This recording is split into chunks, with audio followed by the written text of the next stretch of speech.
A graça e a paz, amados, para mais uma escola bíblica dominical da Igreja Assembleia de Deus da Água Limpa. Estamos agora, nesse período, encerrando mais uma revista abençoadíssima, falando sobre a vida de um grande servo do Senhor chamado Jó. Aqui na lição 12, fala quando Deus se revela ao homem, Nós vamos trabalhar exatamente o finalzinho do livro de Jó. O texto áureo mesmo vai falar para a gente a respeito, em Jó 40, verso 6. Então o Senhor respondeu a Jó desde a tempestade. Uma verdade prática dessa lição, mesmo transcendente e distinto de sua criação, Deus se revela ao homem mortal. Essa foi a grande discussão, de toda a revista, onde alguns amigos de Jó achavam que Deus não se importava com o homem, E Jó, ele pôde provar que, apesar de toda a transcendência de Deus, Deus ele também se revela ao homem, um homem, no caso, um mero ser mortal, Leitura bíblica de classe, nós separamos aqui, Jó 38, na verdade, o autor, comentarista, separou para nós, Jó 38, verso 1, diz assim, depois disto, o Senhor respondeu a Jó de um redemoinho e disse, quem é este que escurece o conselho com palavras sem conhecimento? Agora cinge os teus lombos como homem e perguntar-te-ei e tu responde-me. Onde estavas tu quando eu fundava a terra? Faze-me saber se tens inteligência. Agora o capítulo 39, verso 1. Sabes tu o tempo em que as cabras monteses consideraste as dores das servas? Contarás os meses que cumpre ou sabes o tempo do seu parto? Elas encurvam-se para terem seus filhos e lançam de si as suas dores. Seus filhos enrijam, crescem com um trigo, saem e nunca mais tornam para elas. Verso 5. Quem despediu livre o jumento montese? Quem soltou o jumento bravo? Verso 6. O qual dei o ermo por causa, ao que dei o ermo por casa e a terra salgada por moradas? E Jó 40, verso 15, contempla agora o bemote, que eu fiz contigo, que come erva como o boi. E o verso 16 de Jó 40, eis que a sua força está nos seus lombos e o seu poder nos músculos do seu ventre. Agora Jó 41, poderás pescar com anzol o leviatã? O ligarás a língua com a corda? Podes pôr uma corda no seu nariz ou com um espinho furarás a sua queixada? Porventura multiplicará as suas suplicações para contigo ou brandamente te falará? Quando quer, move a sua cauda como cedro, os nervos das suas coxas estão entristecidos. Os seus ossos são como tubos de bronze, a sua sada é como barras de ferro. E o verso 24, podê-lo-iam, porventura, caçar à vista de seus olhos, ou com laços lhe furar o nariz? Bom, então, vocês observaram aí na leitura bíblica, quantas perguntas que Deus faz, ao seu servo Jó. E o objetivo geral da lição é mostrar que Deus se revelou ao homem para mostrar-lhe seus propósitos. Dentre os objetivos específicos, ensinar que Deus se revela aos homens, pontuar que a criação expressa a glória de Deus e acentuar que nossa justiça jamais se sobreporá à divina. A introdução dessa lição, nós temos exatamente aqui no capítulo 38 ao 41, nós inclusive lemos alguns versículos. Nessa lição nós vamos estudar como Deus se revelou a Jó e dialogou com o patriarca. Nessa altura, amados, dessa revista, os irmãos têm que compreender que depois de todos aqueles acontecimentos com Jó, né, suas perdas, né, de modo geral, depois aquele encontro, né, com seus amigos, né, a princípio 3 amigos que levantaram vários debates, né, vários discursos contra Jó, e finalizando, né, com o quarto amigo, Eliú, né? E nesse período Deus ele se mantém, né, calado, ele se mantém em silêncio. Bom, mas a partir do capítulo 38 para frente, aí Deus ele quebra esse silêncio, né? Ele quebra esse silêncio, então ele começa a dialogar com o grande patriarca Jó. Esse episódio marca o ápice do livro de Jó, pois mostra a quebra do silêncio divino. Ao longo desse estudo, né, que as respostas de Deus são precisas segundo, né, o que os humanos esperam, né? Jó, portanto, é desafiado a comparar sua habilidade e sabedoria com as divinas e a responder quem de fato age com justiça no mundo. Então, Jó, nesse momento agora, ele é desafiado por Deus para realmente saber, né? Afinal de contas, quem que manda no universo, né? Logicamente falando, né? Nós, como servos e filhos de Deus, nós sabemos que o único mandatário deste universo é o Deus Todo-Poderoso. E aí, no tópico 1 da lição, que fala da revelação de um Deus pessoal, eu acho isso aqui tremendo, amados. Um Deus pessoal.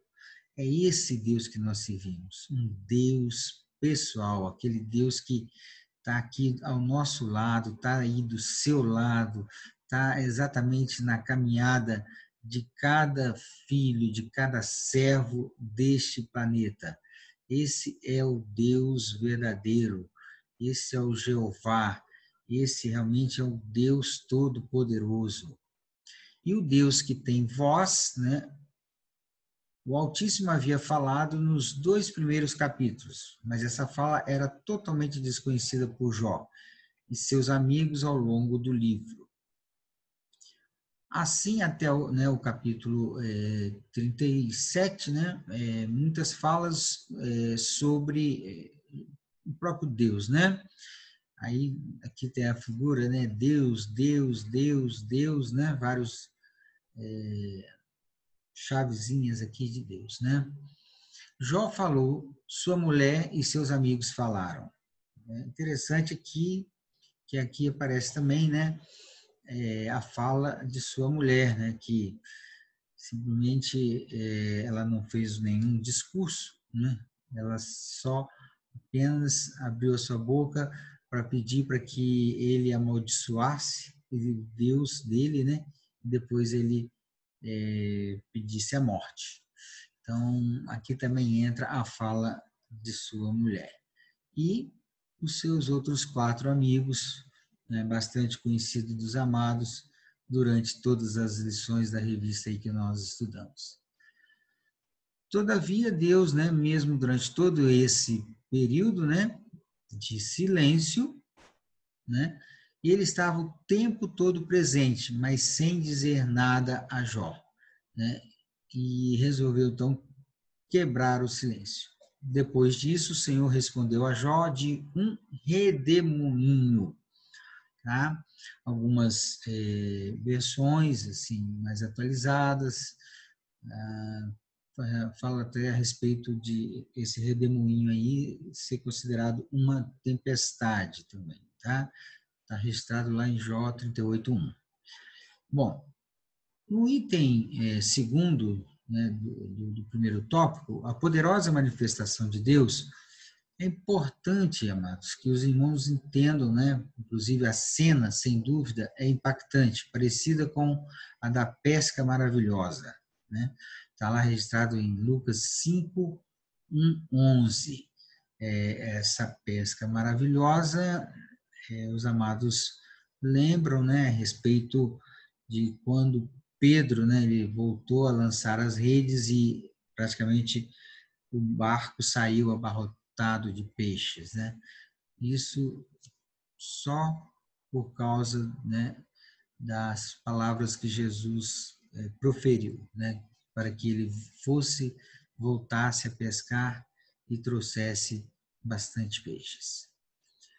Quando Simão Pedro, né, teve orientação de Jesus, pegou, né, a quantidade de peixe ao recolher, né, aquela quantidade que nós já falamos, que havia lançado, imediatamente exclamou: Senhor, ausenta-te de mim, porque sou um homem pecador. Não foi diferente com o patriarca Jó. Ele ouviu a voz que tanto ansiava por ouvir. O Altíssimo se revelou, né? Ele revelou-se pessoalmente. Jó estava diante de uma manifestação teofânica de Deus, e este falava ali, né, meio de um redemoinho. Quando nós falamos dessa manifestação teofânica, né, que seria a teofania, o que seria a teofania? Seria exatamente as formas que Deus ele se manifesta, né? Nós sabemos de algumas outras maneiras que Deus se manifestou, uma delas foi a sarça ardente perante Moisés, né? Então ali também foi uma teofania, e aqui, diante do patriarca Jó, foi através de um redemoinho numa grande tempestade. Bom, essa forma de manifestação confirmada, né, ao longo das lições, como por exemplo, né, a gente pode ver que ao amanhecer do terceiro dia houve trovões e raios, uma densa nuvem cobriu o monte e uma trombeta ressoou fortemente. Todos no acampamento tremeram de medo, né? Isso aí não foi nesse redemoinho de Jó, isso foi lá em Êxodo 19, 16, né? Quando o povo de Israel estava a caminho da terra prometida. Bom, isso mostra que Deus não é impessoal. Isso aí nós já sabemos, né? E vamos agora reforçar com a lição de hoje. Pelo contrário, ele é um ser que se revela e fala com homens. Jó teve a sua vida, né, transformada, e depois de ouvir a voz de Deus, né, o item 3, Deus que está presente. Expositores bíblicos destacam que Deus se revela como Jeová, o Deus do pacto. Como eu falei, né, anteriormente, entre os capítulos 3, né, e o 37, várias referências, né, o Shaddai, né, o Deus Todo-Poderoso, tá aí, né, uma das formas, né, de representar o nosso Deus. Na teologia tradicional, exposta pelos amigos de Jó, essa era uma forma fria e distante de se referir a Deus, né? Um Deus que existe e está longe, né, dos seus servos, dos seus filhos, né? Então, isso aí seria uma forma, né, de entendimento. Dessa forma, El Shaddai era, no entendimento deles, um nome que identificava Deus como forte e poderoso, mas distante e indiferente. Essa visão tradicional acabou, né, por exemplo, com a soberania, mas a compaixão e a misericórdia. A soberania de Deus, o amor de Deus. Nesse contexto, Jó clama por encontrar a Deus, chegar ao seu trono. Tá? Está registrado lá em Jó 23, 3, 8 e 9. Esse era o grande, né, homem de Uz, penalizado aí, né, na forma em que havia, né, sido abandonado por Deus, né? O patriarca nada sabia dos bastidores celestiais, onde o diabo apostou na sua falta de integridade, né? Então, essa parte aqui vale relembrar aos amados irmãos, quando nós estávamos na IBD presencial, eu até pude falar a respeito disso, né? Porque é como se nós estivéssemos todos sentados numa cadeira do cinema, vendo esse filme passar, né, entre Deus e o diabo, mas o protagonista praticamente deste livro não pôde assistir ou não assistiu nada, né, dessas cenas que aconteceram lá nos bastidores celestiais. Quer dizer, ele não sabia quem, né? Jó não sabia a razão, né? Porque Deus, né? Daí toda a sua inconformidade, né? O desespero por, né, ter sido abandonado.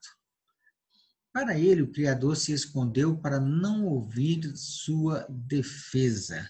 Essa foi o primeiro questionamento, o primeiro pensamento de Jó. Mas o grande propósito do Senhor, né, que revela mesmo quando, né, estando às escuras, andando somente, né, por vistas, Deus está presente e próximo de nós. E agora, no tópico 2, a gente vai ver a revelação de um Deus sábio, tá?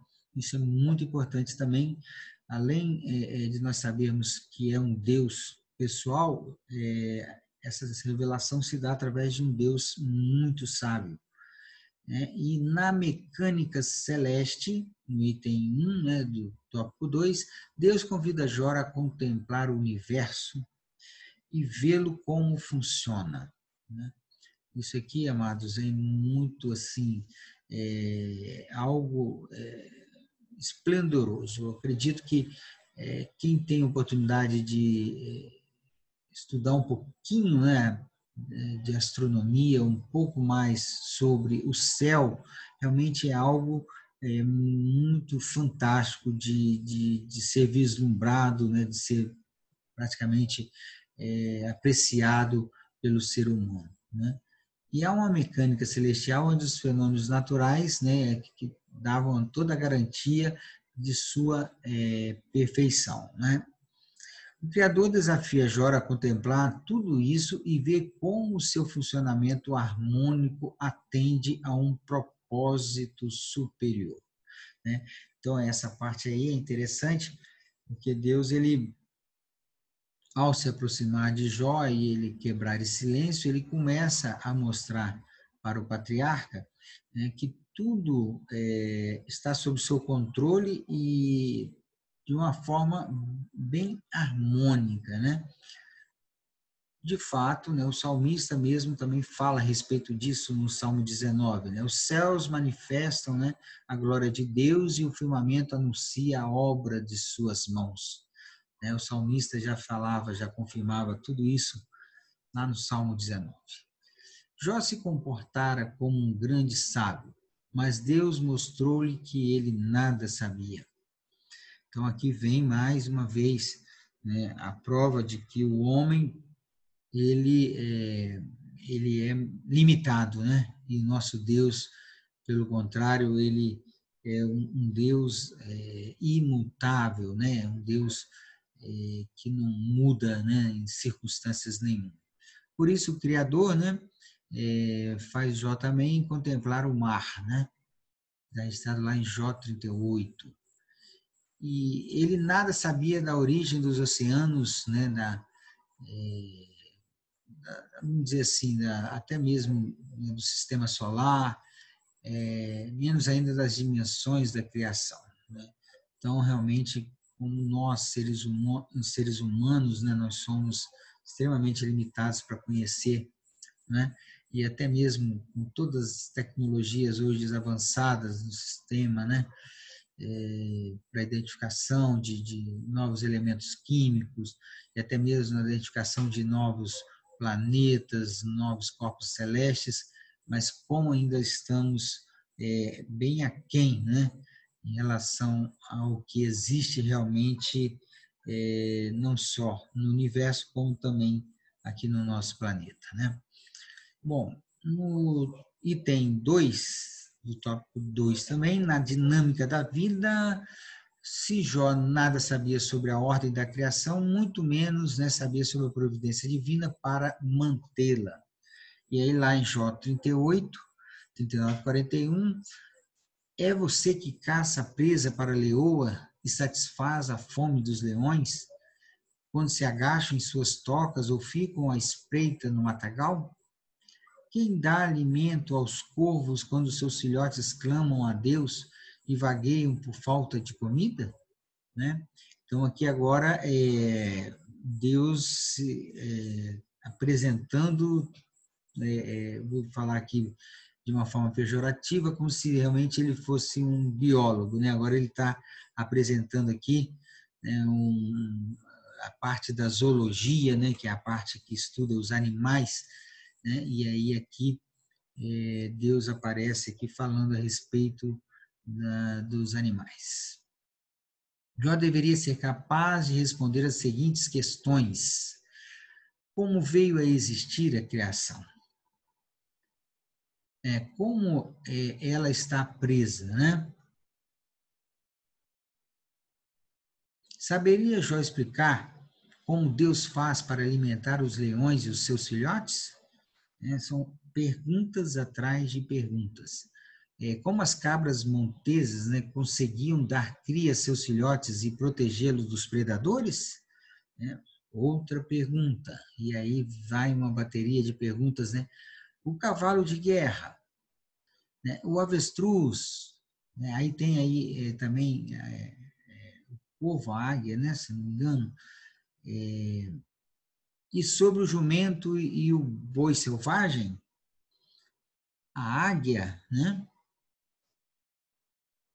E é claro que há uma providência divina que preserva as coisas, né? Pois todos esses animais foram projetados, né, por um desígnio com suas peculiaridades, modo de ser e de viver.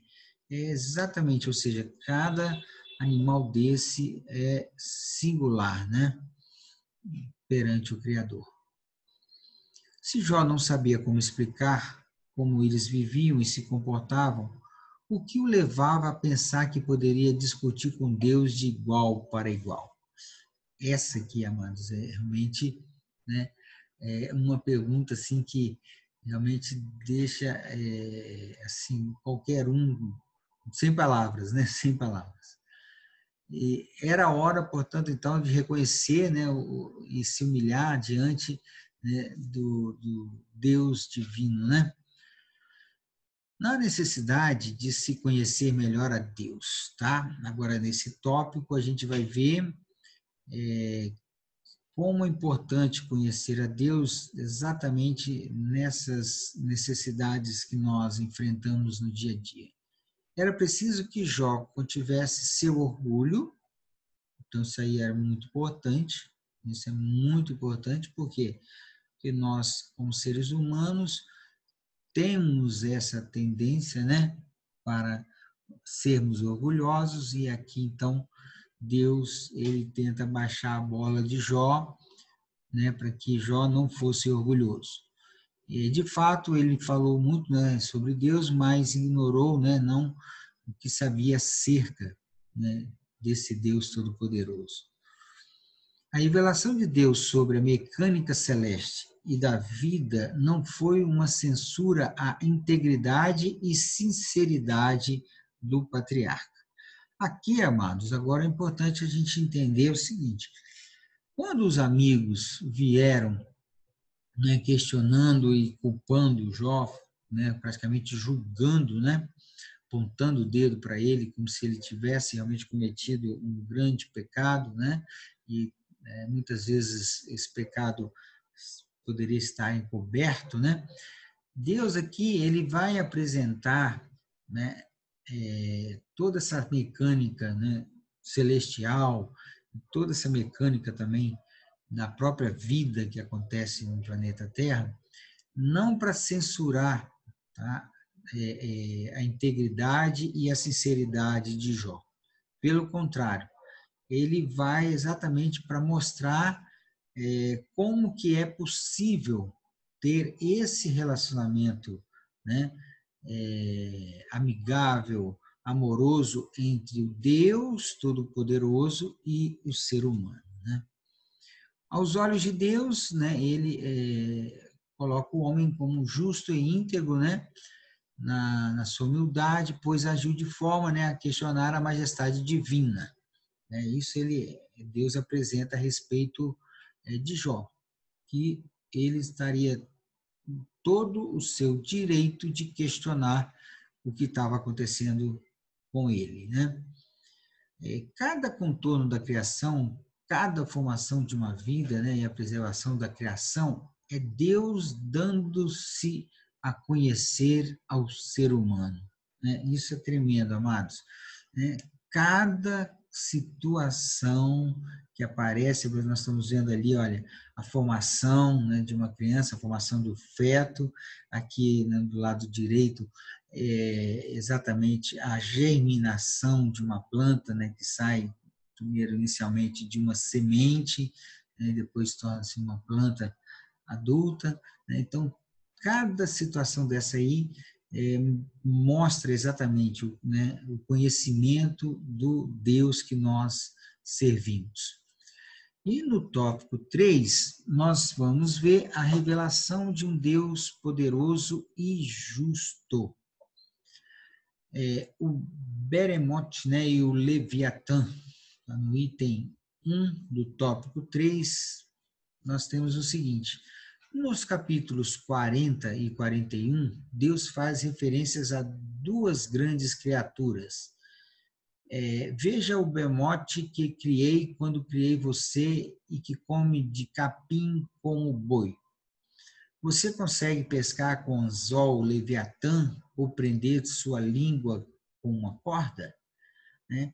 Então, aqui, olha, a gente gostaria até de deixar bastante claro, porque, como nós sabemos que o livro de Jó, ele se transforma num livro poético e também, né, se transforma também num livro em que há muitas simbologias. Aqui, olha, Deus deixa bastante claro que esses animais aqui, eles realmente existiram, não foram simbólicos. E tanto que eles comparam o bemote com um boi, né? E no caso aqui do Leviatã, que acredita-se ser, né, um grande réptil, né, e poderia ser aí um crocodilo, um animal desse tipo, mas que também existiu. Então, isso aqui quebra todo dogma, todo qualquer questionamento a respeito de dragões e de seres aí estranhos, né? Porque na verdade isso aí não era objetivo de Deus apresentar ao homem esses seres aí talvez imaginários, né? A verdade é que existiram realmente e aí colocou a apresentação aí para o próprio Jó. Bom, ele chama a atenção, né, dessa natureza indomável desses animais, a fim de mostrar exatamente, identificar o poder divino. Tá? Algumas Bíblias traduzem esses termos como hipopótamo, né, respectivamente. Contempla agora o hipopótamo que eu criei contigo, que come a erva como boi. Tá? Então, quer dizer, aí um hipopótamo, um animal extremamente real, né? Nós conhecemos, e quem já pôde visitar os zoológicos aí, puderam, né, conhecer os hipopótamos, né? Podes tu com o anzol apanhar o crocodilo, né? Ou lhe travar a língua com uma corda, né? Então, isso aí, nós vimos o seguinte, agora em outra versão, né? Na versão ARA, né? Na versão anterior nós vimos na NVI, e aqui agora nós estamos na versão ARA. Enquanto o Behemoth, né, representa a força bruta de um animal por excelência, né, o Leviatã se parece, né, com uma criatura sobrenatural, né? Se parece até crocodilo, por exemplo, é um réptil muito assim, com uma configuração até mesmo parecendo com os próprios dinossauros, né? Assim, o Behemoth e o Leviatã representam o ápice da força tanto natural como sobrenatural, assim como é o inexplicável e maravilhoso mundo criado por Deus. Interessante, amados, aquele Deus busca exatamente nesses dois exemplos para provar, na verdade, provar não, mas mostrar, né, toda a sua o seu poder, né, a sua criação, né, como ele teve condições de criar todo o universo, criar o nosso planeta e criar o homem, né? Mesmo poderosos, né, isso seria a respeito desses animais, o Leviatã e no caso aqui também o Behemoth, né? Mesmo eles com todas essas forças aí, esses poderes, eles estavam, né, debaixo do poder de Deus.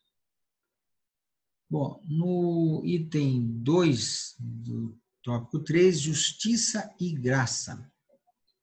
Se Jó não é capaz de lidar nem com Behemoth, nem com Leviatã, então como poderia tratar desse mundo complexo, né? Vem outra cacetada de Deus aí, outra pergunta que, né, não temos palavras, nós temos que apenas aceitar, né?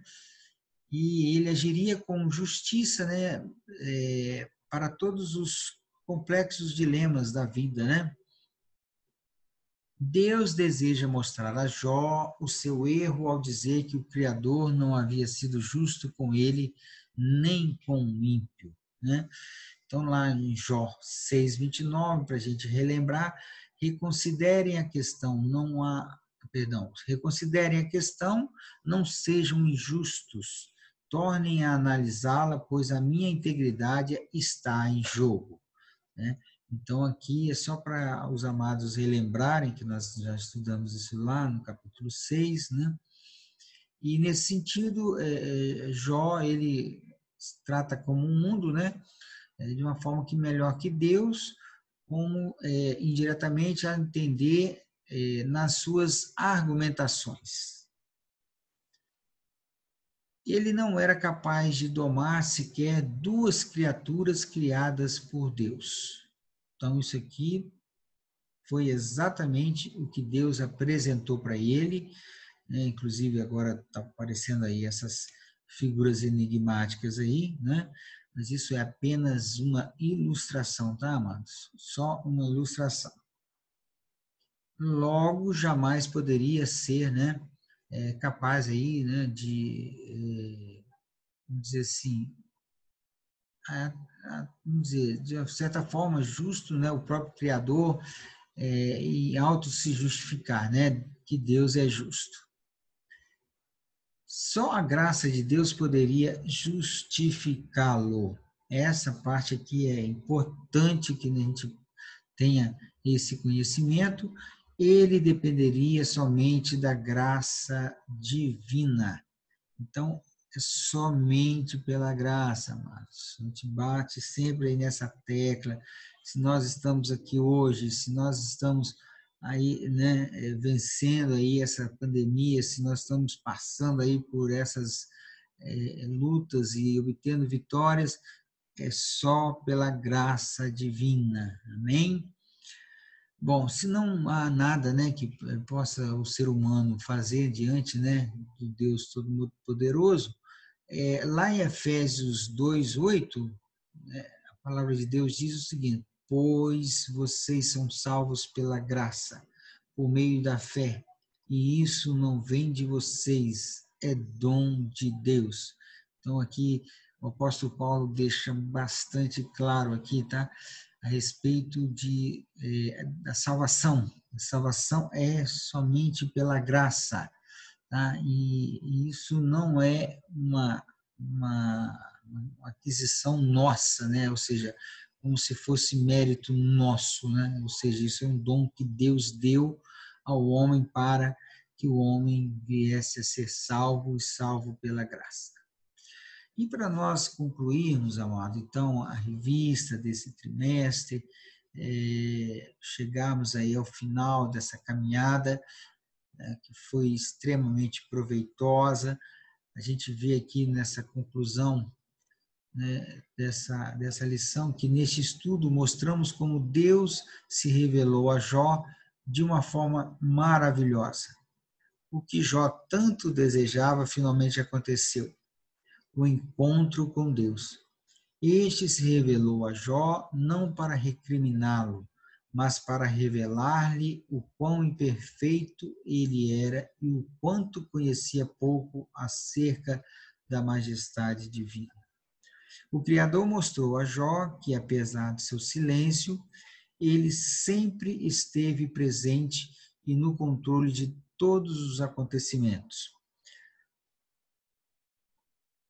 cabendo, portanto, ao homem louvá-lo em toda e qualquer situação.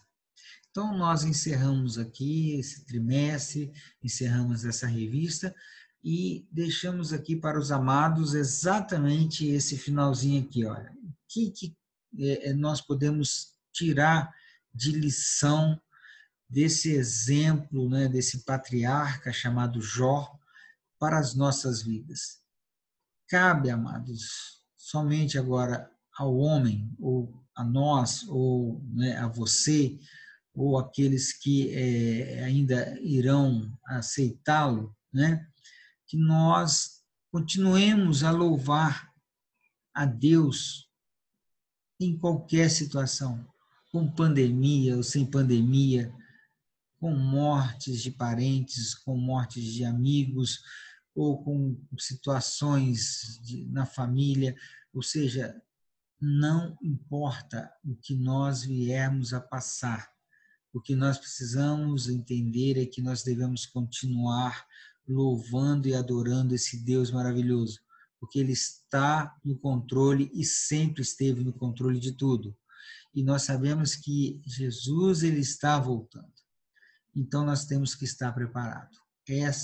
Esse é o nosso papel agora e procurar nesse tempinho que resta ainda, né, antes que Jesus volte, a gente buscar exatamente salvar, ou seja, buscar, na verdade, levar a palavra, porque quem salva é só mesmo Jesus Cristo e quem convence é o Espírito Santo, mas que nós continuemos a levar a palavra àqueles que ainda não o aceitaram. Amém? Então, todos fiquem com Deus, fiquem na paz do Senhor e que tenham realmente aí um domingo abençoadíssimo. Amém?